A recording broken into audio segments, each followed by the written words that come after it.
everyone, this is Grandmaster Damian Lemos here for iChess.net. We continue with our series on the King's Indian attack, and if you're watching this video you probably saw part 1 and part 2 as well. So here we'll continue analyzing. This time we'll see a game where we use the King's Indian attack against the Caro-Kann. As we discussed in the previous videos, we can also play the King's Indian attack against the Sicilian. Here we play d3, knight d2. Same goes after the French. d3, knight d2 works here as well. Even if he plays the Pirc, the Caro-Kann, the modern defense, even if he plays something like e5, we can still try the King's Indian attack. And that's why I love this system, because it is flexible, but we still know where the pieces are going and we know our plans. So against the Caro-Kann, we can of course play d4, but we'll play the system we like, d3, d5, knight to d2. Usually we play knight d2 before developing our king side. The move order matters. We don't want to see a queen trade, so knight d2 is key. Here black tries getting some space in the center before developing, and as I said in other videos, usually our pieces, they go to the same squares. What really changes is black's setup. Sometimes he can play in a Sicilian manner, as we saw in other videos, like this, maybe with e6. In some positions he can try with playing with e5 and d6, maybe with e6 and developing the knight via f6, or developing the knight via e7. He can also try playing with d6 or with d5. It is black who has to decide how to place his pieces. But the great news is, no matter how black plays, we'll have good chances. So d5, as we were saying, knight d2, stopping the queen trade, e5. Okay, natural moves so far. Bishop d6. This is how black usually plays this system. If he plays a move like knight d7, I feel okay, he's protecting the e5 pawn, but he's playing with fire. I mean, he doesn't have a great development. That means we can try opening that position with d4.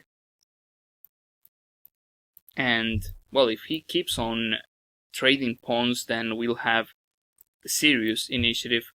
Here we can try castling queenside. We can also try knight d6 check. And that means we'll get his powerful bishop on f8. This is what I like about the King's Indian attack. It looks harmless, but if black doesn't pay attention, we have moves like d4, for instance. If you saw the first video of the King's Indian attack, we also saw a variation where we play bishop g5, and this unusual move is posing black a lot of threats. So knight f3, black plays bishop d6. He has to castle as soon as possible, and white plays the natural move g3. In some lines, it doesn't have to be now, but we can also consider a move like d4, especially if he has the knight on f6. After a move like this, we can advance, winning a piece, and in some variations we can trade everything off in the center and black ends up with an isolated pawn. So this move, we have to remember it. I mean, it might be useful in some positions, but white takes it easy and he does the fianchetto. Knight f6, bishop there, castles, castles. Okay, and black here plays bishop there. I feel he's playing against this move d4. I mean, at some point we have to consider this advance. Let's say black plays some random move like a6. Then I already like d4. If this, we win a piece. If he takes on e4, we have knight takes e5, and this e4 pawn is under attack. What else? Knight takes e4 maybe. Okay, I can take, pawn takes, knight takes e5. And I still like white's chances because this e4 pawn is too weak. And if he takes, I'm more than happy to play with the bishop pair, especially my dark squares bishop, which is powerful. So d4, as we know, is a move that has to be considered. And if he plays d4 himself, this reminds me of the King's Indian defense, where we have knight c4, we can play a4 as well, stopping his b5s. And suddenly, once the center is closed, we can also try playing knight h4 plus f4. This is another King's Indian concept. Once the center is closed, then you have the right to attack on the king side. So black plays this, h3, bishop h5, queen e1, another move that we see a lot in the King's Indian attack. We get the queen out of this diagonal. We also stop some trades on the d file, and you probably say queen e2 is also possible, but we still stay on this diagonal, and queen e1 looks more accurate to me. Maybe we can consider playing this move, but I'm afraid this f4 square happens to be a weakness. Maybe one day he can try this maneuver, knight f8, knight f4.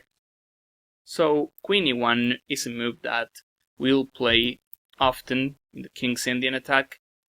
After rook e8, which is overprotecting the e5 pawn, now we understand why queen e1 instead of queen e2.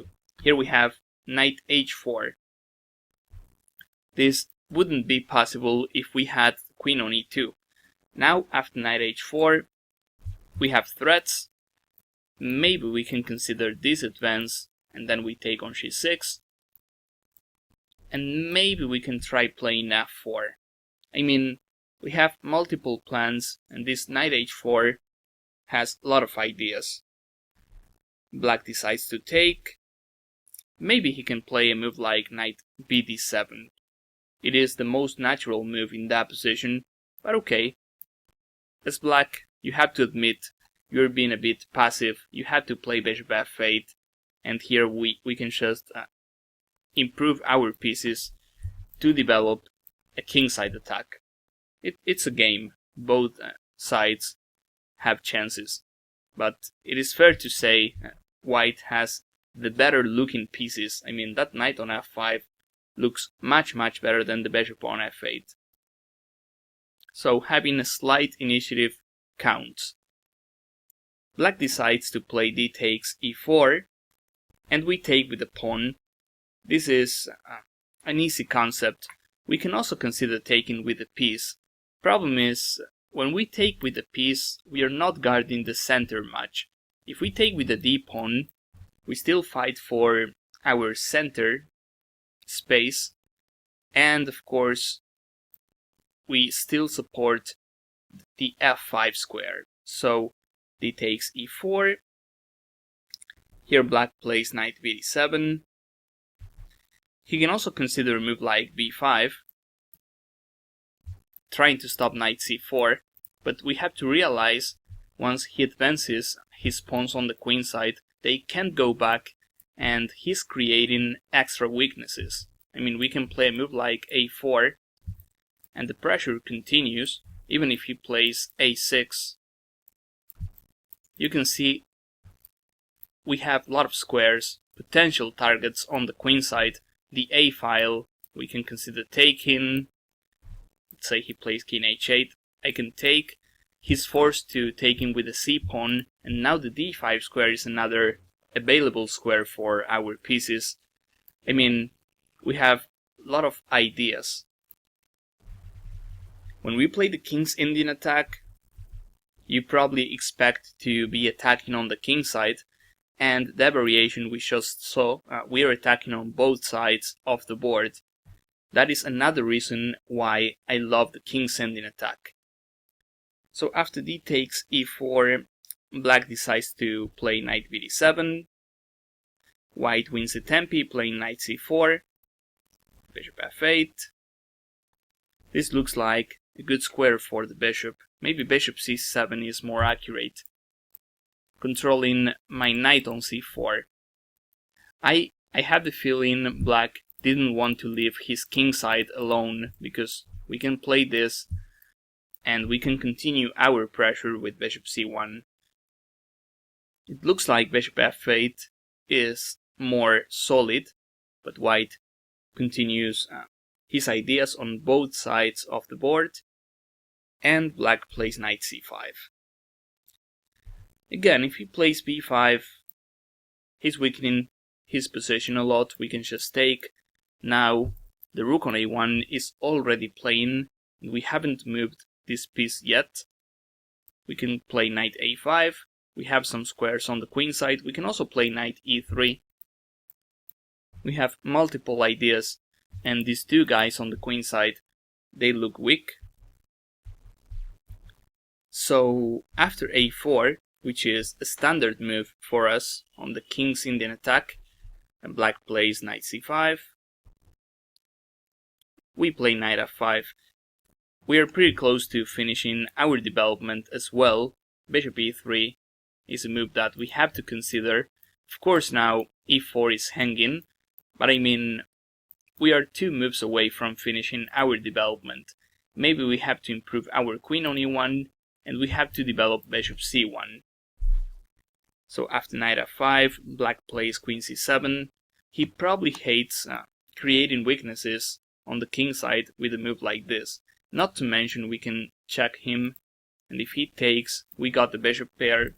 This bishop h5 is at risk, and if he plays anything else, well, he cannot play this because of knight takes f7, so if he plays this, I just play g4 and I win the piece. So here he plays queen c7. And now let's see how white improves his position. We were saying we have to get this bishop out, but bishop e3 runs into knight takes e4, and we just lose a pawn with no compensation. You can argue that this followed by g5, we have some counterplay, but he just takes the knight, and he has 2 extra pawns. So this is not what we're looking for after queen c7. Let's see how white improves his bishop on c1. He plays b3. I like this move because our queen side looks fully protected, and now, I mean, we still have bishop g5, bishop a3. We increase the options we have, and we overprotect knight on c4 just in case.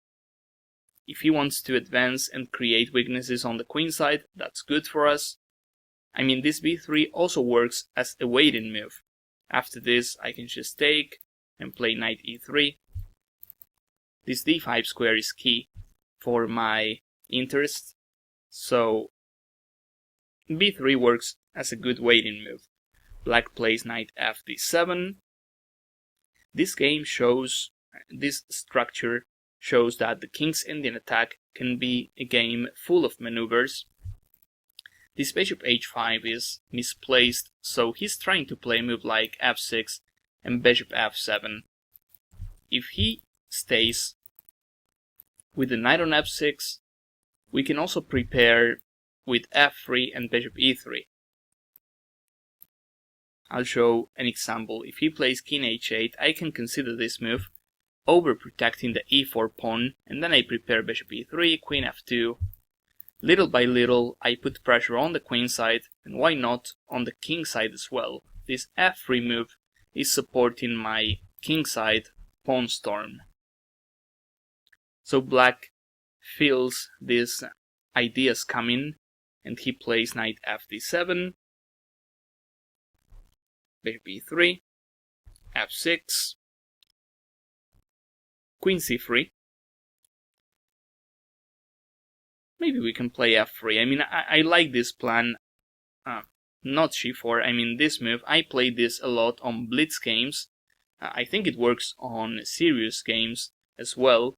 Just protecting the e4 pawn and trying to bring my pieces to the king side. Even my queen can be used on these squares. So queen c3 is possible as well. King h8. I get the feeling in this position black starts losing the idea of the game.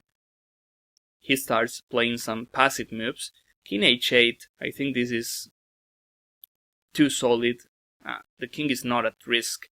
And if you're worried about this diagonal, you can play something like bishop f7 maybe. I think the most accurate move though is knight e6. Trying to play something like bishop c5, trying to occupy this square. I mean, the knight on c5 is not doing much. And when you're looking for a move, you have to try to improve your pieces. So king h8, I think it's just too solid. White advances, he's taking his chances to attack, bishop f7, and rook fd1. Maybe the other rook is a good idea as well, but when we play rook fd1, we prepare a move like bishop f1 if we have to play an endgame. We have to be careful about the e4 pawn, but we can play f3 first, and then bishop f1. That is why we play rook fd1 instead of rook ad1. And this is... I don't know, I would never play this move unless I'm sure I have something. Bishop takes c4 is too risky from the positional point of view. I know he's trying to trade pieces off, I know black is defending, but that light square's bishop is just too powerful. And we're talking about an open position. So bishop takes c4. I wonder if this move is necessary. I know the computer is also recommending this move, but maybe black can play something like this, playing in a solid style, knight e6, he places his rook on d8, and he doesn't have many weaknesses. I mean, if he manages to trade everything off, maybe white's advantage is symbolical. But bishop takes c4, now we have some imbalances. We have the bishop pair, he doesn't, and we have the chance to attack on light squares. So I feel this is the first mistake by black in this game, the first real mistake. Queen takes c4. He also got rid of his best bishop. We see bishop f8 is crashing into the pawn chain. Knight e6, a5. I love how white played this game. He's never giving up on one side of the board. I mean, we are guarding both sides. By playing a5, we are somehow playing against rook a8. He cannot move this rook because of bishop takes a7, and if he wants to play b5, then I'm more than happy to open the queen side with a takes b6. If he takes with the knight, then I can just move my queen, and he is left with weaknesses, and if he takes with the pawn, then we just take, and we win a piece. So our queenside space is already paying off when we play a5. Black has to play this move, although he's creating weaknesses on the king side. We go back. By playing simple moves, we are achieving too much. We have this powerful queen on c4. His pieces are somehow hanging, the queen on c7 is overloaded, and this last move he played created extra weaknesses on the king side. Now, as the say goes, one mistake is followed by another. This c5 has to be a mistake. Look at this, d5 square is available. Light squares are now weaker. We have to understand the positional facts as well. Why did black play c5? Well, the thing is, if he doesn't play c5, he'll never be able to move his rook on a8. So he played this in order to move his rook on a8. But the problem is, we also go there, this new square we have for our knight, rook c8, knight c3. He's got some counterplay, but we see it's going to be over soon because this knight on d4 is not stable. We can play c3 anytime. Whereas black, he cannot play c6 or e6 to push knight d5 back. So queen c6, simple moves by white. He has to go back, and bishop f1. Actually, when we see this game, we have a lot of chess stuff to learn, not only King's Indian attack. See how white plays. Before attacking, before playing the final blow, he brings an useless piece to the game. This is awesome. We make sure every single piece is participating. This is something I see in Kasparov games a lot. Before playing the winning plan, he makes sure every single piece is playing. Rook d2 would be another example.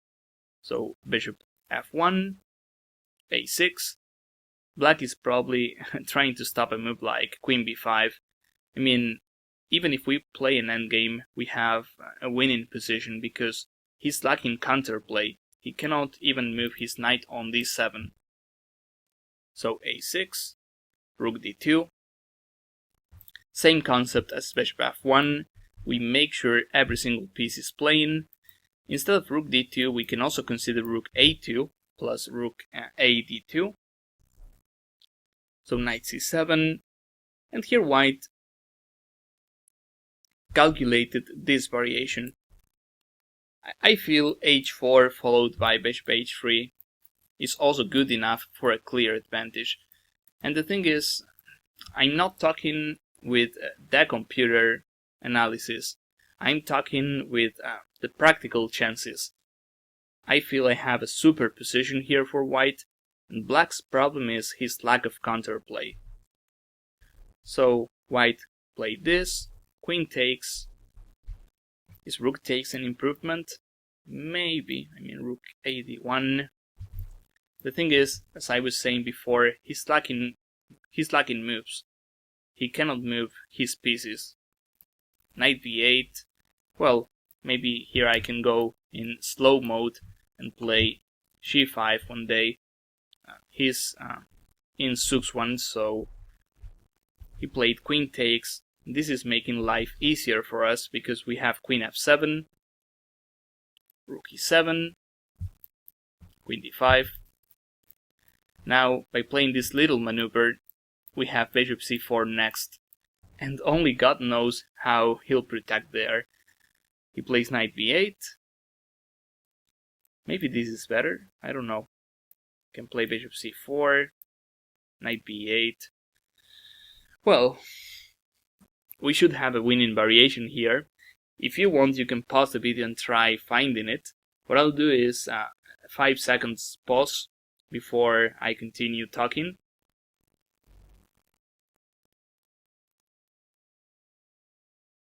So this variation is quite simple.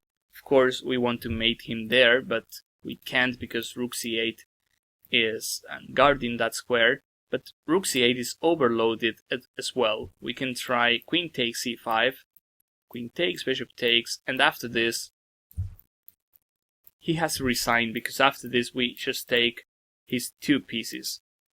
So, in this position after queen d5, he decided to play knight b8, bishop c4.